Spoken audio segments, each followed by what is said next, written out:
Essayons maintenant de déterminer l'énergie totale du circuit au point M avec un chat sur l'épaule. Donc au point M, nous avons l'énergie qui est égale à l'énergie du condensateur plus l'énergie de la bobine, c'est-à-dire l'énergie du condensateur qui est égale à 1/2 de Cu carré. Vous voyez que c'est pas facile. Que vaut la tension aux bornes du condensateur? Eh bien sur la voie A, nous avons 2 volts par division. Or il y a 3 divisions. Autrement dit, la tension aux bornes du condensateur est égale à 3 fois 2, c'est-à-dire 6 volts.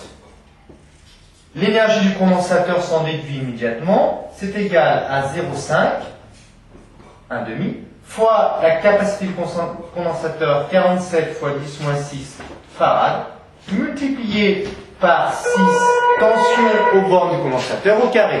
Ça sonne. L'application numérique nous donne pour l'énergie aux bornes du condensateur 8,5, 10 moins 4 joules. Que vaut l'énergie emmagasinée par la bobine?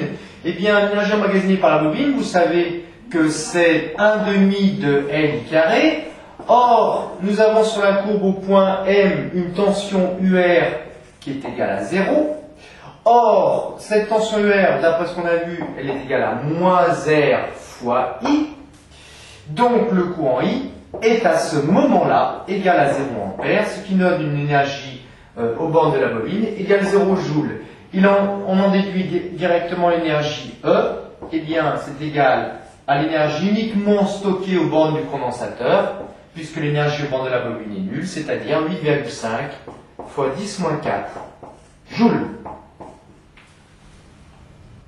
Au point M maintenant, qu'est-ce qui se passe? Eh bien, la tension aux bornes du condensateur, on voit qu'elle est nulle.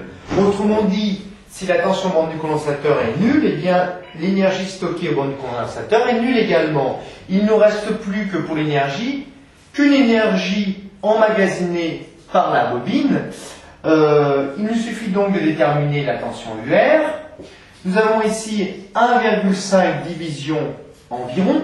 Autrement dit, la tension aux bornes de la résistance est égale à 1,5 fois le calibre qui est de 0,5 volts par division ou 500 millivolts par division. Donc 1,5 fois 0,5, c'est-à-dire 0,75 volts.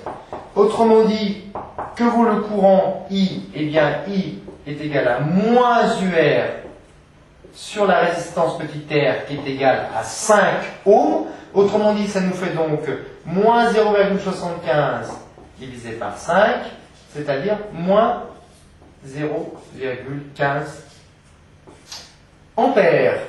Pour l'énergie aux bornes de la bobine, eh bien c'est tout simplement 1/2 de LI carré.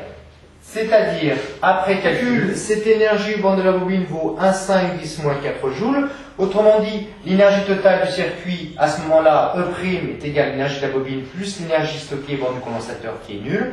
Autrement dit, est égale à l'énergie de la bobine, c'est-à-dire 1,5 10 moins 4 joules. Cette énergie E' est inférieure à l'énergie E au point M. Pourquoi? Eh bien, tout simplement parce qu'on l'a vu précédemment, la résistance dissipe de l'énergie sous forme de chaleur vers le milieu extérieur. Autrement dit, l'énergie totale du circuit électrique diminue jusqu'à devenir nulle au bout d'un certain temps.